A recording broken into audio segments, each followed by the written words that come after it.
जो असली पार्टी थी जी। वह रालोजपा में, चाहे पदाधिकारी जो पुराने हों, जो स्वर्गीय रामविलास पासवान जी के समय से थे, उनके लीडरशिप के अंडर जो थे, वह हमें बहुत जल्दी छोड़ के चले गए। हम सब, हमारी उम्र करीब 20 साल की थी और कोरोना का काल चल रहा था, तो वो परिस्थिति तो काफी दुखद थी और पीड़ादायक थी। उन्होंने जो अपना अनमोल योगदान दिया था, वो आज उनके गुजर जाने के आधे दशक बाद भी लोगों के दिलो जहन में कैसे गड़ा हुआ है, छपा हुआ नहीं, गड़ा हुआ है। तो अब प्रेम रहा है कि नहीं रहा है? नहीं, प्रेम तो सदैव रहेगा क्योंकि खून का रिश्ता है। भले सामने से कोई आपको अपना खून का माने नहीं माने, पर इसको झुठलाया तो नहीं जा सकता है कि खून का रिश्ता है। नमस्कार, लाइव बिहार देख रहे हैं आप, आपके साथ मैं स्नेहा गुप्ता। आज स्वर्गीय रामविलास पासवान जी की जयंती है, जिसको लेकर पशुपति कुमार पारस ने एक कार्यक्रम का आयोजन किया है। सबसे पहले आज हमारे साथ खास बातचीत कर रहे हैं पशुपति पारस के बेटे यशराज जी। इस बार राजनीति में एंट्री भी करने जा रहे हैं। पहले तो बहुत शुक्रिया बात करने के। जी यश जी, सबसे पहले शुरुआत कर लेते हैं। आज रामविलास पासवान जी की जयंती है, कैसे याद कर रहे हैं उनकी कुछ ऐसी बातें जो आप अपनी आम जिंदगी में इस्तेमाल करते हैं? देखिए, रामविलास पासवान जी को तो सबने नेता के तौर पे जाना जी, पर हमें सौभाग्य मिला उनको चार दीवारी के अंदर कैसे, क्या उनका व्यक्तित्व था, वो कैसे इंसान थे उस रूप में, और एक पिता के रूप में उनको जानने का हमें सौभाग्य मिला। वह हमें बहुत जल्दी छोड़ के चले गए। हम सब, हमारी उम्र करीब 20 साल की थी और कोरोना का काल चल रहा था, तो वो परिस्थिति तो काफी दुखद थी और पीड़ादायक थी, क्योंकि उसके थोड़े पहले हमारे बड़े पापा के स्वर्गवास होने के 1 साल पूर्व हमारे छोटे पापा पूर्व सांसद स्वर्गीय रामचंद्र पासवान जी का निधन हो गया था। तो हम ही नहीं, हमारा पूरा परिवार ही उभर ही रहा था उस पीड़ा से। तभी आप समझिए, पीड़ाओं का बोझ 2 गुना 4 गुना हो गया। परिस्थिति ऐसा है कुछ, क्योंकि हम तो काफी छोटे थे उस टाइम, करीब 5 साल हो गया है उनके गुजरे हुए, तो अभी भी स्मरण नहीं हो पाता है कि वो हमारे बीच नहीं है। अब जैसे हमने आपको बोला कि हमें सौभाग्य मिला उन्हें चार दीवारी के अंदर जाने, तो जब से हम राजनीति में सक्रिय रूप से आए, करीब 1.25 साल तो हो गया होगा, 1.25 साल हो गया होगा। पिछले लोकसभा चुनाव में ही हम बड़े भाई आदरणीय श्री प्रिंस राज जी के साथ ही हमने अपनी राजनीतिक पारी शुरू की थी, उनके साथ ही उनके अंदर ही घूमना समझना। तो तब से लेके अब जनता में और समाज में उनकी क्या पहचान थी, ये हमें जानने को महसूस हो रहा है। इसका एहसास हो रहा है कि उन्होंने जो अपना अनमोल योगदान दिया था, वो आज उनके गुजर जाने के आधे दशक बाद भी लोगों के दिलो जहन में कैसे गड़ा हुआ है, छपा हुआ नहीं, गड़ा हुआ है। तो ये जान के बहुत अद्भुत महसूस होता है कि हम उस परिवार से आते हैं जहाँ पे सिर्फ आदरणीय हमारे बड़े पापा ही नहीं, बल्कि हमारे पिताजी लमसम सक्रिय राजनीति में समझिए 2 साल में वो 50 साल पूरा कर लिए।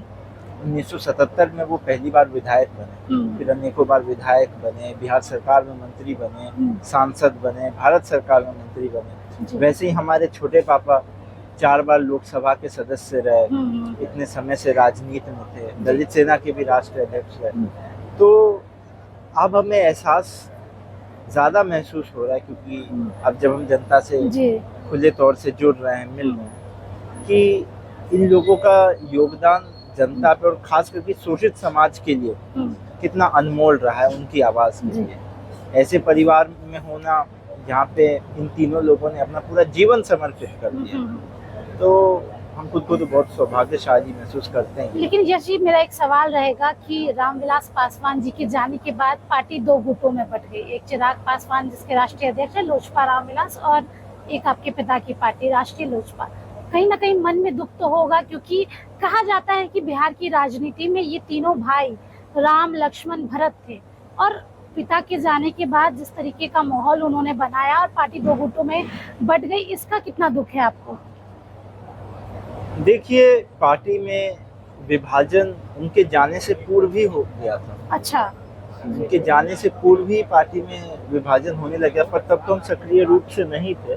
लेकिन हम आपको यह कहना चाहेंगे कि जो असली पार्टी थी वह रालोजपा में, चाहे पदाधिकारी जो पुराने हों, जो स्वर्गीय रामविलास पासवान जी के समय से थे, उनके लीडरशिप के अंडर जो थे, वो असली गुट जो थी, और जो सारे नेता से लेके कार्यकर्ता पूरी इकाई वो रालोजपा में जो उनके अंडर काम करती, नए लोग भी जुड़े हैं, और जो असली लोजपा थी वो अभी भी हमारे साथ है। और देखिए, हाँ, ये दुखद तो है कि ये विभाजन हुआ, लेकिन इसको सोचना चाहिए ऐसा क्यों हुआ। ऐसा परिवार सिर्फ हमारे पिछले पीढ़ी में ही नहीं, हमारे पिताजी के जनरेशन में ही नहीं, पर हमारे पीढ़ी में भी हम लोगों भाइयों में आपसी तालमेल हो, प्रेम हो, हर चीज में। तो अब प्रेम रहा है कि नहीं रहा है? नहीं, प्रेम तो सदैव रहेगा, क्योंकि खून का रिश्ता है। भले सामने से कोई आपको अपना खून का माने नहीं माने, पर इसको झुठलाया तो नहीं जा सकता है कि खून का रिश्ता है। तो हम तो कभी इसको मानने से पीछे नहीं हटेंगे, क्योंकि ये वास्तविकता है कि खून का हमारा रिश्ता है। और जिस बड़े भाई से ने हमें बचपन में खिलाया, सिर्फ उन्होंने ही नहीं, हमारे बड़े भाई जो हमसे बड़े हैं, प्रिंस राज जी, और जो उनसे प्रिंस राज जी से भी बड़े हैं, और जो चिराग जी से छोटे हैं, श्री कृष्ण राज जी, इन लोगों ने हमें गोद में खिलाया।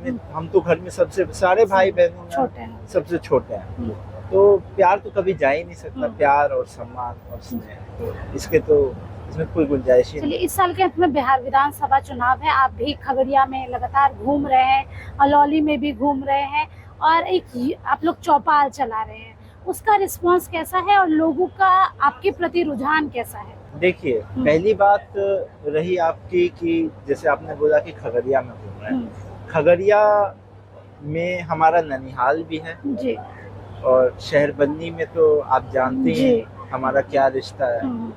हमारा पैतृक गांव है शहरबन्नी, तो चाहे खगड़िया में हमारा ननिहाल हो और पैतृक गांव है शहरबन्नी में, तो इस वजह से खगड़िया आना जाना हमेशा लगा रहता है।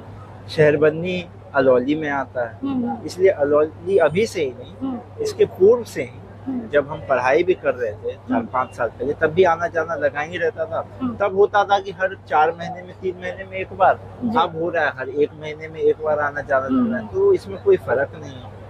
और जहाँ आपने दूसरी बात बोली कि हम लोग चौपाल आयोजित कर रहे हैं सभी जगह, देखिए, क्योंकि नेताओं का आना जाना तो हर क्षेत्र में लगा ही रहता है अभी, क्योंकि देखिए, एक त्योहार आने वाला है। ये त्योहार आप कहेंगे होली का है या किस त्योहार की बात कर रहे हैं, दिवाली आने वाला है। ये त्योहार आने वाला है गणतंत्र और लोकतंत्र का त्योहार, जो कि आम चुनाव है बिहार विधानसभा का। तो ये चुनाव का समय है, तो कई नेता, सभी लोग जा रहे हैं, कोई वोट मांगने जा रहे हैं, कोई कुछ, हम जा रहे हैं जनता से मुखातिब होने। मुखातिब होने ऐसे नहीं, क्योंकि जहाँ जनता जाते आप जानते हैं तो भीड़ हो जाती है और काफी हौच पौच होता है, मंच सजता है, कुर्सियां, हम वैसे नहीं जा रहे, ठीक है, क्योंकि हम हमारे नेता श्री प्रिंस राज जी के साथ जा रहे हैं, तो स्वाभाविक है कि लोग चाहते हैं तो भीड़ हो जाती है। हाँ। और लोगों के बीच में जाना है तो उसमें एक ये प्लस पॉइंट भी होता है कि जितनी ज्यादा भीड़ रहती है उसमें उतना संवाद अच्छे से होता है। लेकिन उसके साथ साथ हमने कहा है कि कोई मंच नहीं रहेगा, कोई कुछ नहीं रहेगा। हमारे नेता का डायरेक्ट संदेश है कि चौपाल लगेगा और आमने सामने वार्तालाप होगा, और हम वोट नहीं मांगेंगे, उनकी समस्याएं जानेंगे, और हमारे जो सिद्धांत है उस पे लेके चर्चा विमर्श होगी। वो अपनी समस्याएं बताएंगे और हम अपनी सोच उन्हें बताएंगे कि हम उनके नेता के तौर पे, उन्होंने जो हमें सम्मान दिया, तो उसके तौर पे हम क्या सोच रखते हैं समाज के लिए और अपने समूह के लिए। तो इसी तौर पे हम दलित चौपाल कर रहे हैं। और आप देख रहे हैं कि ये सरकार को 20 साल हो गए, 20 साल इस सरकार ने पूरा कर लिया है। और अभी भी देखिए कुर्नी में क्या घटना हुई, उसके पहले कोमल पासवान के साथ क्या हुई, उसके पहले नालंदा में क्या हुआ, औरंगाबाद में क्या हुआ। और औरंगाबाद की तो घटना ऐसी है कि एनडीए के ही एक साथी पार्टी के जिला अध्यक्ष ने पिछड़े समाज की बेटी थी, होली के समय की बात है, मुझे लगता है होली के समय की बात, बताइए, वो बेचारी होली खेल रही थी, छोटी बच्ची, उस बहन पे हमारी गाड़ी चढ़ा दिया गया जी। तो बताइए, ऐसी घटना हो रही है 20 साल के बाद, तो कहाँ से सुशासन राज। तो इसी संदर्भ में हमने सोचा कि सिर्फ बात बयानबाजी से, प्रोग्राम करने से नहीं बनेगी, बात सिर्फ बनेगी सामने जाके मुखातिब होने से, अपना एजेंडा रखने से, और उनकी परेशानी डायरेक्ट सुनने से, किसी माध्यम के तौर पे नहीं। हम नहीं चाहते कि हमारे और जनता के बीच में कोई कार्यकर्ता भी माध्यम है। अच्छा। हम चाहते डायरेक्ट मुखातिब, तो यही उद्देश्य है। देखिए, सीधे तौर पे डायरेक्ट जनता से मिल रहे हैं, जनता की परेशानी जान रहे हैं। और आपको बता दें कि इस साल के अंत में बिहार विधानसभा चुनाव है। ऐसे में युवा जिस तरीके से बढ़ चढ़ के हिस्सा ले रहे हैं, क्योंकि नया जनरेशन है, नए लोग हैं, नए चेहरे हैं, और सीधे तौर पे विरासत तो एक है ही। अब देखना होगा कि इस बार जनता यश राज को कितना प्यार देती है और बिहार विधानसभा चुनाव में जीत मिलती है या फिर नहीं। आप बने रहिए हमारे साथ, तब तक के लिए बहुत बहुत शुक्रिया।